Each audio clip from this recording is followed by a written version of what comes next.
करायचं बोलायचं डोक्यावरचा पंखा म्हणून त्याला तुमचा हात जाईल बघा तुमच्या पाठी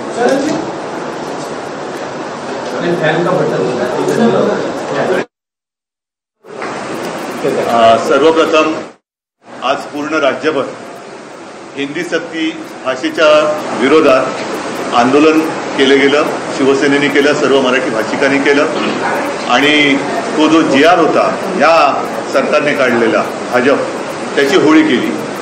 मी सुद्धा स्वतः मराठी भाषा समितीने जे आंदोलन आयोजित केलं होतं त्या आंदोलनाला पाठिंबा देण्यासाठी पत्रकार संघाच्या समोर जी होळी झाली त्याच्यात मीही सहभागी होतो. माझ्यासोबत असंख्य शिवसैनिक सुद्धा होते. एकूणच आज पूर्ण महाराष्ट्रामध्ये हिंदी भाषा सक्तीच्या विरुद्ध आंदोलन झालं आणि मला अभिमान आहे की मराठी माणसाच्या शक्तीसमोर सरकारची सक्ती हारलेली आहे. मराठी माणूस एकवटला तर मराठी माणसाची शक्ती ही सरकारच्या सक्तीला हरवून देऊ शकते हे पुन्हा एकदा सिद्ध झालं. अशीच चळवळ संयुक्त महाराष्ट्राच्या वेळेला सुद्धा झाली होती. त्याही वेळेला मराठी माणसांनी तर तेव्हाच आणि आत्ताचं आंदोलनाची तुलना करता नाही येणार, परंतु सगळेजण पक्षभेद विसरून एकत्र झाले आणि त्यावेळेला या डाव उधळला होता. आजही हा डाव उधळून टाकलेला आहे. मला खरंच एका गोष्टीचं वैषम्य वाटतं की आपल्या राज्यात जे सरकार आहे त्या सरकारने हा प्रयत्न करण्याचा प्रयत्न केला की मराठी माणसाची एकजूट फोडायची, मराठी माणसांमध्ये विभागणी करायची आणि अमराठी आणि मराठी असा वाद करायचा आणि अमराठी मतं ही भाजपकडे खेचायची, असा याच्यामध्ये एक छुपा अजेंडा होता. पण समाधानाची गोष्ट अशी की मराठी माणसांनी जी एक समंजस भूमिका घेतली की आमचा भाषेला विरोध नाही पण सक्तीला विरोध आहे. त्याच्यामुळे इतर भाषिकांना सुद्धा जे वर्षानुवर्षे इकडे राहत आहेत त्यांनाही कळलं की आपल्या भाषेविरुद्ध नाही तर ह्या राज्यातल्या मातृभाषेवरती जी सक्ती केली जाते त्या सक्तीच्या विरोधामध्ये हे आंदोलन आहे. त्याच्यामुळे ही फूट पडली नाही. या सरकारचा हाच प्रयत्न होता की मराठी माणसाची फूट आपल्याला लाभदायक ठरेल हे त्यांना कळलं किंवा वाटलं होतं, म्हणून मराठी माणसात फूट पाडायची. हे आता जे तुम्हाला सांगितलं तेच. आता आज हे आंदोलन केल्यानंतर त्यांना ही कल्पना नव्हती की मराठी माणूस एवढा एकवटेल. आज हे आंदोलन केल्यानंतर आता मराठी माणूस एकत्र होऊ नये, कारण 5 तारखेला जो मोर्चा आम्ही ठरवला तो मोर्चा होऊ नये म्हणजे मराठी माणूस एकत्र येताच कामा नये. एक तर तो फोडण्याचा प्रयत्न करायचा, तो फोडण्याचा प्रयत्न अयशस्वी झाल्यानंतर आता तो एकत्र येऊ नये म्हणून GR रद्द केला. आता हा GR रद्द केला, कोणी GR काढला होता? या लोकांचं म्हणजे पूर्वी मध्ये एक तो पिक्चर आला होता ना हरिश्चंद्राची फॅक्टरी, तशी भाजप म्हणजे खोट्याची फॅक्टरी झालेली आहे, अफवांची फॅक्टरी झालेली आहे. भाजप हा अफवांची फॅक्टरी आहे. अफवा पसरायच्या, खोटं नाटक कथानक सादर करायचं, विरोधकांची बदनामी करून टाकायची आणि खोट्या मार्गाने विजय प्राप्त करणं हा भाजपचा एक आता धंदा झालेला आहे. आणि त्या धंद्याला आज मराठी माणसांनी चोख उत्तर दिलेलं आहे. माझी आता अपेक्षा नव्हे, माझा मराठी माणसाला आग्रह आहे की एखादं संकट येईपर्यंत आपण एक होण्याची वाट कशाला बघायची. एक संकट जे येऊ घातलं होतं उंबरठ्यावरती होतं, आपण नुसतं एकवटतोय हे बघितल्यानंतर या संकटाला माघारी जावं लागलं. म्हणून ही जी काय आता जाग आलेली आहे ती जाग आपल्याला कायम ठेवावी लागेल. ठीक आहे, 5 तारखेला आम्ही या सक्तीच्या विरोधात मोर्चा काढणार होतो, पण 5 तारखेला हा मोर्चा आता जल्लोष किंवा विजय मोर्चा, आता मोर्चा किंवा सभा त्याचं स्वरूप कुठे कधी काय असेल हे 1-2 दिवसामध्ये आम्ही सगळ्यांशी बोलून सर्वांना सांगू. परंतु मी परत एकदा सर्व मराठी माणसांना आणि या आंदोलनाच्या निमित्ताने एकवटलेल्या सर्व पक्षांना हात जोडून विनंती करतोय की आपण या सक्तीच्या विरोधात एकवटलो होतो. ही सक्ती तर आता मागे घ्यायला लावलेली आहे, तरी देखील 5 तारखेला आपण मोर्चा काढायचा, सभा घ्यायची, कुठे घ्यायची, कधी घ्यायची, कसा मोर्चा काढायचा, हा सगळा कार्यक्रम 1-2 दिवसामध्ये सगळ्यांशी बोलून मी ठरवेन. म्हणजे सगळ्यांनी ठरवावा, सगळ्यांनी याच्यामध्ये सहभागी व्हावं ही मी त्या सगळ्यांना ज्यांनी आज याच्यात सहभाग घेतला होता त्या सगळ्यांना मी विनंती करतोय. आता त्या समितीला काही तसा अर्थ नाहीये, कारण सक्ती कोणाचीही समिती नेमली तरी सक्ती करू शकत नाही हे कळलेलं आहे. त्याच्यामुळे त्याच्यात सुधारणा काय वगैरे वगैरे ठीक आहे. सक्ती तर संपली. सक्ती या विषयी कोणाचीही समिती नेमली तरी ती होऊ देणार नाही. मग कोणी आणा तुम्ही, कोणाची समिती नेमा, सक्ती नाही होणार. मुख्यमंत्री म्हणाले की तुम्ही मुख्यमंत्री होतात तेव्हा या संबंधीचा अहवाल घेतला. किती वृत्त देखील त्यांनी त्यावेळेस वाचलं आणि यासोबत ते असंही म्हणाले की GR देखील तुम्ही काढला होता. त्यामध्ये मी आता काय बोललो, भाजप ही अफवांची फॅक्टरी आहे, खोट्याची फॅक्टरी आहे. जसं हरिश्चंद्रची फॅक्टरी आहे, तर त्याचं मी तुलना नाही करू शकत. कारण दादासाहेब फाळकेंच्या वरती तो चित्रपट आहे आणि होता, त्याच्यामुळे हे नाहीये. हे मी पुन्हा सहज एक गंमत म्हणून फॅक्टरी म्हणून बोलतोय. आता अफवांची फॅक्टरी हा एक चित्रपट काढायला हरकत नाही आणि त्याच्यासमोर पोस्टरवरती देवेंद्र फडणवीसांचं चित्र लावा, अफवांची फॅक्टरी. मुख्यमंत्री असं एक म्हणतात की राज ठाकरेंचा देखील हिंदी सक्तीला विरोध आहे, तर त्यांनी पहिला प्रश्न जो आहे तो तुम्हाला विचारावा पाहिजे.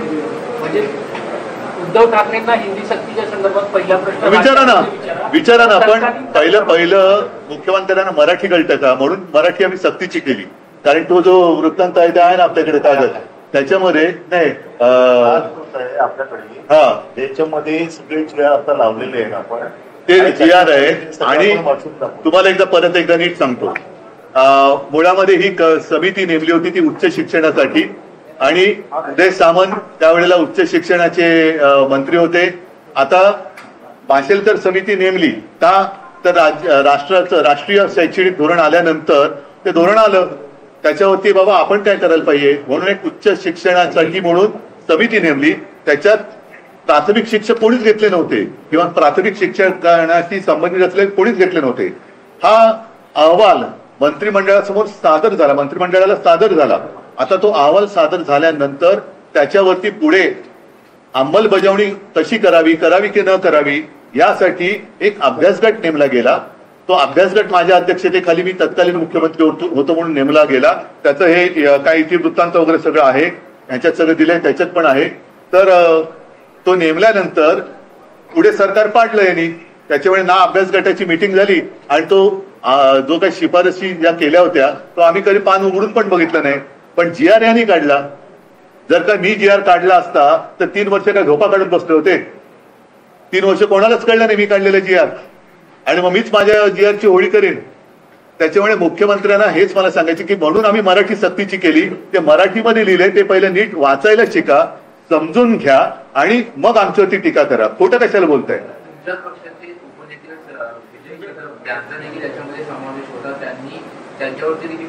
बरं, तुम्ही अहवाल वाचलाय? तुमच्यापैकी कोणी अहवाल वाचलाय? मी सुद्धा नाही वाचलेला. मी सुद्धा वाचलेलं नाहीये कारण माझ्यासमोर तो आलाच नाही. आता विजय कदम ठीक आहे आमचं उपनेता, पण तो प्राथमिक शिक्षणाशी संबंधित आहे का? त्याच्यानंतर तो अहवाल सादर केला. जसं तुम्हाला सांगतो की ज्याप्रमाणे श्रीकृष्ण अहवाल सादर केला गेला, तो अहवाल त्याच्यावरती चर्चा करून फेटाळला गेला. तो फेटाळल्यानंतर तत्कालीन पंतप्रधान अटल बिहारी वाजपेयी यांनी तो जबरदस्ती घ्यायला लावला, अंमलबजावणी करायला लावली, ज्याचा त्रास हा त्यावेळेला शिवसैनिकांनी जास्त झाला. त्याच्यात एक सुद्धा भाजपवाला नाही अडकला, सगळे शिवसैनिक अडकले. पण हे त्याची प्रक्रिया असते. या प्रक्रियेमध्ये एक पहिलं पुन्हा एकदा सांगतो, राष्ट्रीय शैक्षणिक धोरण आलं. ते आल्यानंतर त्याच्यावरती सगळं त्याचं उणीवा आणखीन उणं दुणं काय असेल ते समजून घेण्यासाठी एक समिती नेमली. माशेलकरांच्या अध्यक्षतेखाली उच्च शिक्षणासाठी ती समिती नेमली होती. तिचा अहवाल हा सादर केला म्हणजे दिला गेला. आता तो दिला गेला तो एक असतं किंवा तो सादर केला गेला, पण तो केला गेल्यानंतर त्याच्यावरती पुन्हा काही चर्चा करण्यासाठी अभ्यासगट नेमला. त्याची एकही बैठक झाली नाही. तो अहवाल प्रत्यक्षात माझ्यासमोर कधीच आला नाही आणि आम्ही त्याचं पानही उघडून बघितलं नव्हतं. आता प्रत्यक्षात तो अहवाल काय आहे हे बघण्याची मला उत्सुकता आहे. पण त्याच्यात काही जरी असलं तरी आम्ही हिंदी सक्ती होऊ देणार नाही. आणि ते त्यावेळेलाही माझ्या लक्षात म्हणजे वेळच आली नाही. सरकारच पाडलं ना गद्दारी करून यांनी.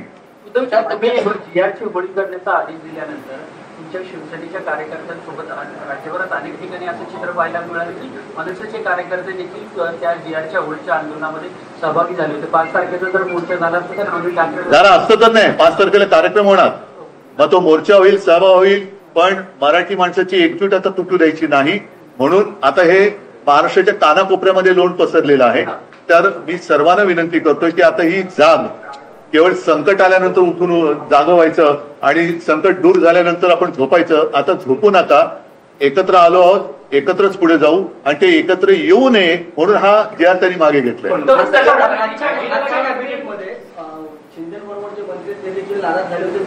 काय जे आर मागे घेतला म्हणून त्या गांठे लाचारच आहे, त्यांना त्यांच्या मालकांची गुलामगिरी करावी लागते. हे काय बाळासाहेबांचे विचार सांगतायत? उलट मी अजित पवारांचं कौतुक केलं मागाशी तुम्ही तिकडे विचारल्यानंतर. ते बोलले तरी, पण हे मिंदे कुठे बोलले? मिंदे कुठे बोलले?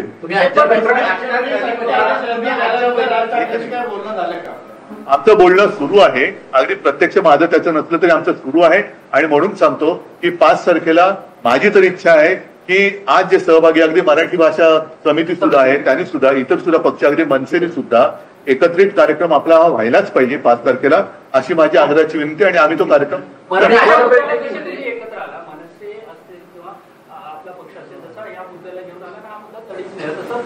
पुढे देखील असं एकत्रित पाहायला मिळेल का? राज्यभरातल्या जनतेला मी परत सांगतो की एखादं संकट आल्यानंतर आपण एकत्र येण्यापेक्षा आपण एकत्र आलो तर संकट येणार नाही, ही माझी धारणा आहे. एकत्र येईल, ठाकरे ब्रँड 5 तारखेला एकत्र येईल, हे कुठेतरी त्यांना वाटलं असेल, हे मुख्य कारण आहे. नक्कीच आहे ना. म्हणजे मी तुम्हाला परत एकदा मी सही करतो, पुनरुच्चार करतो की पहिलं त्यांचा हा अत्यंत कुटील डाव होता की मराठी अमराठी विभागणी करायची, मराठी माणसांमध्ये फूट पाडायची आणि आपली पोळी भाजायची. आता तो डाव अयशस्वी झाला. मग आता मराठी एकत्र येऊ नये म्हणून हा जी आर मागे घेतलाय. नाहीतर एवढा हट्ट करण्याची त्यांना गरजच नव्हती. सम्राट बाळासाहेब ठाकरे होते देखील आता छुपा अजेंडा हिंदीचा लादण्याचा होता, पण बाळासाहेब ठाकरेंनी नेहमी तो हाणून पाडला. यावेळेस देखील आपण हाणून पाडला, तर तेव्हापासून सुरुवात ही आहे आणि खऱ्या अर्थाने आज यशस्वी आपल्याला मिळालंय. बघा, मी तुम्हाला एक सांगतो की परत एकदा सांगतो, आमचा हिंदी भाषेला म्हणून विरोध नाही, परंतु आपल्या देशामध्ये भाषावर प्रांतरचना झाली. प्रत्येक प्रांताची एक भाषा आहे, त्या भाषाच्या किंवा प्रांताच्या अनुसार तिथली जी मातृभाषा आहे तिला सर्वोच्च मान हा त्या प्रांतात दिलाच पाहिजे. जसं हिंदी भाषिक प्रांतात हिंदीला दिला पाहिजे, गुजराती भाषिक प्रांतात गुजरातीला दिलं पाहिजे, तसं महाराष्ट्रामध्ये मराठीला मिळालं पाहिजे. आणि इकडे तर अनेक अमराठी लोक वर्षानुवर्ष पिढ्यानपिढ्या राहत आहेत. मात्र तुम्ही एवढं सगळं करताना, मी पहिली प्रेस जेव्हा घेतली होती इकडे त्या समिती बरोबर, तेव्हा मी काय म्हटलं होतं की ह्या मराठी अमराठी जे एक चांगल्या गुण्यागोविंदांनी नांदतायत त्याच्यामध्ये मुद्दामून विषाचा खडा हे टाकतायत. आणि तो खडा टाकण्याचा प्रयत्न फसल्यानंतर आता मराठी माणूस एकत्र होऊ नये म्हणून हा दुसरा डाव टाकतायत. तर हे जे काय स्वयंघोषित अनाजी पंथ आहेत त्यांना असं वाटतं की चाणक्यानंतर हेच, तर असं काही नाहीये.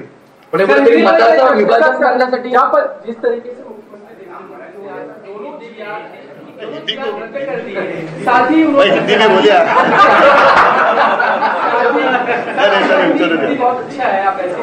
नहीं, लेकिन मेरे स्कूल में हिंदी 5वीं कक्षा के बाद थी.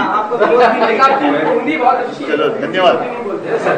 तो ये है कि जब मुख्यमंत्री कह रहे थे तो उन्होंने ये भी कहा कि आप हिंदी भाषा के विरोधी हैं. आपने प्रेस कॉन्फ्रेंस सुनी होगी, कोई बात उन्होंने. पहले ये मुझे बताइए कि मुख्यमंत्री मराठी भाषा के विरोधी क्यों है? मुख्यमंत्री मराठी भाषा की विरोधी है, ये मेरा आरोप है. जाओ उनको बताओ. इसके अलावा जो समिति नरेंद्र यादव की नहीं, इतनी जोर जबरदस्ती करने की आवश्यकता क्यों? अब बाकी सारे विषय हैं, अपने यहाँ काश्तकार आत्महत्या कर रहे हैं, बाकी रोज ही विषय, कल से अधिवेशन शुरू होने जा रहे हैं, सत्र शुरू होने जा रहे हैं, तो बाकी के विषय उस पर बात करो ना. आप मराठी के पीछे क्यों पड़े? मराठी के बारे में आपके मन में इतना जहर क्यों है? मुख्यमंत्री तो मराठी के विरोधी है, या शायद मैं ऐसा कहूं तो गलत नहीं होगा कि महाराष्ट्र के जो द्रोही है या महाराष्ट्र के जो शत्रु कहना थोड़ा शायद ज्यादा होगा, लेकिन उनके गुलाम है क्या?